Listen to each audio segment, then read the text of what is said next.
Hi everyone, welcome to Abhay MCQ classes. आज हम लोग इस क्लास में करेंगे अर्धवार्षिक परीक्षा पेपर का क्वेश्चन पेपर सॉल्व जो दिया गया है गणित का पेपर क्लास 9th का। देखिए यहाँ पर भी 15,000 कोड दिया गया है। चलिए यहाँ पर पहले निर्देश दिया, देखिए समय दिया 3 घंटे 15 मिनट और पूर्णांक 70 नंबर का। तो देखिए यहाँ पर निर्देश दिया, प्रारंभ के 15 मिनट प्रश्न पत्र पढ़ने के लिए निर्धारित है। दूसरा दिया है, सभी प्रश्न अनिवार्य हैं, प्रश्नों के अंक उनके सामने दिए गए हैं। तीसरा क्वेश्चन है, प्रश्न पत्र 2 खंडों अ तथा ब में विभाजित है। खंड अ में 20 बहुविकल्पी प्रश्न हैं जिनके उत्तर ओएमआर शीट पर देने हैं। तो देखिए इसमें हम लोग खंड अ ही करेंगे, 20 बहुविकल्पी प्रश्न। तो चलिए क्वेश्चन को चलते हैं, देखते हैं। खंड अ दिया है, पहला क्वेश्चन इनमें दिया है, संख्या 0.333 डैश डैश करके दिया जो अनंत तक है को P/Q के रूप में लिखा जा सकता है। तो इसमें से कौन P/Q के रूप में लिखा जा सकता है, इसको देखिए कौन है इसमें से आंसर सही। आंसर तो सही 1/3 ही है, लेकिन फिर भी हम लोग इसको हल करेंगे। तो चलिए हम लोग इस कॉपी पे हल करते हैं। देखिए दिया यह संख्या 0.333 अनंत तक एक आवर्ती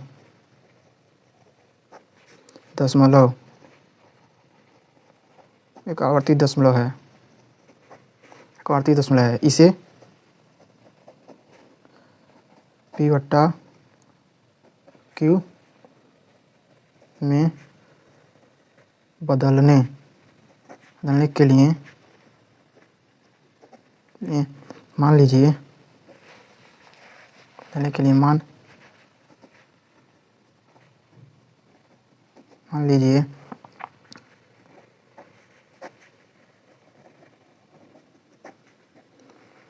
x बराबर 0.333 एंड इन्फिनिटी तक, तब यहाँ पर होगा 10x बराबर 3.333 एंड इन्फिनिटी तक। तो देखिए अब पहले समीकरण को दूसरे समीकरण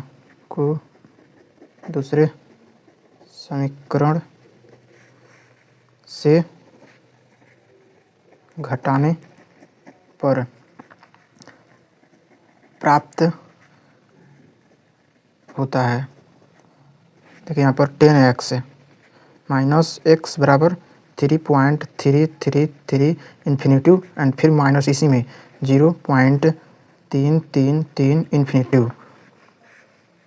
देखिए फिर से यहाँ पर होगा अब 9x बराबर 3, यहाँ पर फिर होगा x बराबर, इसको इधर ले लेंगे, कॉमन कर लेंगे, तो देखिए x बराबर हो जाएगा 3.9। तब हम इसी को यहाँ पर कर देंगे, बराबर हो जाएगा 3 एंड 3 3 9। तो देखिए कट भी जाएगा, तो यही आंसर हम लोग का हो जाएगा। सो WER। देखिए MCQ में दिया होगा 1/3। देखिए MCQ में दिया है C 1/3, यही से हो जाएगा। इसी प्रकार क्वेश्चन नंबर दूसरा दिया है, निम्नलिखित में अपरिमेय संख्या है। तो अपरिमेय संख्या √3 एक अपरिमेय संख्या, देखिए यहाँ पर दे दिया गया है, यह ट्रिक भी मारा है। देखिए तीसरा क्वेश्चन दिया है, परिमेय तथा अपरिमेय संख्याओं के संग्रह को कहते हैं। इसको तो वास्तविक संख्याएं कहते हैं। MCQ में दिया होगा, आप लोग के बुक में मिला लीजिएगा। देखिए क्वेश्चन नंबर चौथा दिया, बहुपद P कोष्टक में x बराबर 2x + 1 का शून्यांक है। तो इसका सही आंसर हो जाएगा 1/-2 होगा शायद। चलिए हम इसको लगाते हैं, फिर देखते हैं। क्वेश्चन नंबर चौथा ना, क्वेश्चन नंबर चौथा लगाते हैं। देखिए दिया, बहुपद का शून्यांक ज्ञात करने के लिए, बहुपद हम लोग इसी तरह पहले लिखेंगे, बहुपद का शून्यांक ज्ञात करने के लिए हम लिखेंगे Px बराबर 2x + 1। हम बहुपद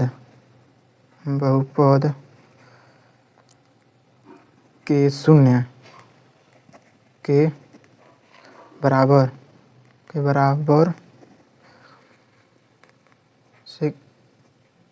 से करते हैं। और के लिए हल करते हैं। यहाँ यक्स देखिए यहाँ पर हो जाएगा 2x + 1 बराबर 0, तो फिर हो जाएगा 2x बराबर -1। जब 0 को इधर उधर करेंगे तो x बराबर हो जाएगा -1/2। देखिए आप लोग का आंसर यही आ जाएगा। इसको पिवोटा के रूप में लिखेंगे तो हो जाएगा इसी तरह x बराबर -1/2। देखिए बहुविकल्पी में हम बताएं आप लोग को -1/2 ऐसा ही है। इसी प्रकार क्वेश्चन नंबर 5वां दिया है x² - y² के गुणनखंड हैं। इसमें चलिए उसको भी हम लगाकर सॉल्व करते हैं।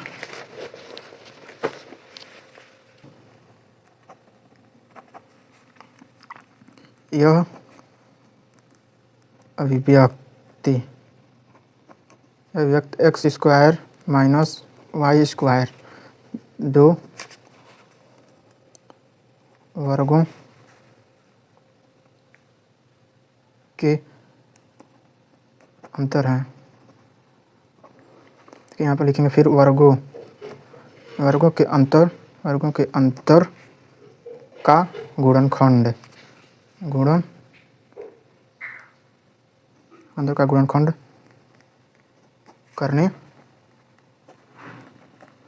करने का सूत्र है a² - b² बराबर एक कोष्टक में a + b, एक कोष्टक में a - b। देखिए मेन सवाल का यही फार्मूला दिया गया है। देखिए इसलिए के कारक x² - y² हैं। x + y हो जाएगा कोष्टक में हो जाएगा और x - y कोष्टक में हो जाएगा। तो एकदम आप इसी तरह क्वेश्चन पेपर सॉल्व कीजिएगा अपने परीक्षा में, तो एकदम नंबर भरपूर मिलेगा। इस तरह परीक्षा जो प्रमुख रहेंगे वो देखेंगे और जांच करेंगे आपकी कॉपी, तो अच्छे नंबर प्राप्त मिलेंगे आप सभी को। तो चलिए फिर हम अगली क्वेश्चन करते हैं। क्वेश्चन नंबर 5वां था, यहाँ पर देखिए आया x + y x - y। हाँ तो यही सही हो जाएगा। ये क्वेश्चन नंबर 6वां दिया इसी प्रकार x³ + x³ - 2x² + x + 1 को कोष्टक में x - 1 से भाग देने पर शेषफल होगा। इसको आप लोग कर लीजिएगा, इसका शेषफल 0 ही होगा।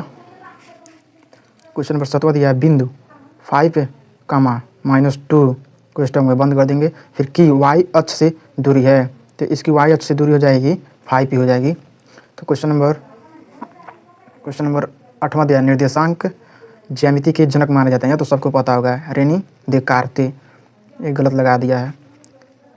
क्वेश्चन नंबर 9 दिया रेखाखंड की लंबाई होती है, यह निश्चित होती है रेखाखंड की लंबाई, ये कहीं तक भी खींची जा सकती है।